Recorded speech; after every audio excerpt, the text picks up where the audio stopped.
But before we jump into the movie, let's talk about the date. Okay. So we did play Horrified again. Yeah. We talked about that last episode. We really love this game, though, and it fits our podcast so well. And there's a big difference between this time and the last time we played. What was that difference? We won. We won. We won. We defeated the monsters this time. But we did do the alternate rule where we got to pick our characters. A specific game mechanic in this game is that you draw your character at random, and each character has a special ability. But there's two characters in it specifically, one of which has a very powerful special ability, and the other which has no special ability but gets an extra move. And we have felt for a long time that those were the two best. So, and there is an alternate rule in the rule book that says you can choose them as long as you do it for strategy. And that's what we did. But I would like to win with a random drawing at some point. I would too. But I think for that to happen, we really need to practice our strategies more. Today, I think was pretty significant though, because I've really been pushing for one strategy. You've really been pushing for another. And we combined our strategies today.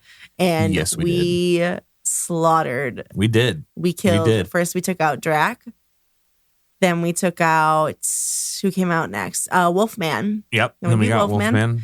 And which was that was the part that was my strategy, because you wanted to go for the monster. There's always a monster that's in frenzy mode, which means they're more likely to attack throughout the game. Mm-hmm. And you wanted to always go for the frenzied monster. And I agreed with you, but I said, as long as there's not a glaring opportunity for me to hurt another monster. And I did that several times, and that got us in a position to take out Wolfman right after we took out Drac. Yeah. Right. Which in the past, we hadn't been in that situation. We would take out the frenzied monster, or we would just be doing whatever, taking whatever opportunity we had, and not gotten as far. Yeah. But then we took out Frankie and the bride, and then finally was the creature from the Black Lagoon. Mm-hmm. And yeah, we won. It was nice being on the board with just one monster, like feeling like, all right, we're gonna get this. Like, we have choices now. Absolutely. And the meal was real good. It was part of our date, kind of too. Yeah, because we made personal pizzas. So we got together in the kitchen and made pizzas together, and we had 3 crusts, so we had to agree on one of them. Yeah, which I'm glad we did. It wasn't too hard. I was worried that there were going to be a lot of green olives on it. I mean, you were worried like I would have ignored what you wanted for the pizza. I mean, I was worried that you would behave the way that I behave. I know my weaknesses.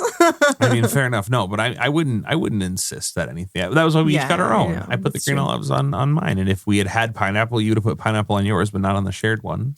Right, exactly. We didn't have pineapple. Yeah. I was sad about that for my personal pizza, but it's fine.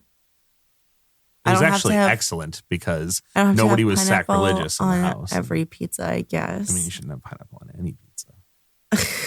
You should put pineapple in the sauce, so you get that salty sweet without having giant wet chunks of fruit on your pizza.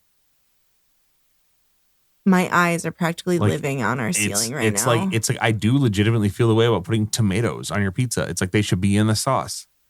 You don't put really tomatoes on a pizza. Like it goes in the sauce. I love roasted tomatoes. Too wet. Roasted tomatoes are a different story because that gets a lot of the liquid out. I'm talking like people just like chop up like Roma tomatoes and add them to their pizza. Like that's fucking okay. Okay, well, hopefully those people are also sterile.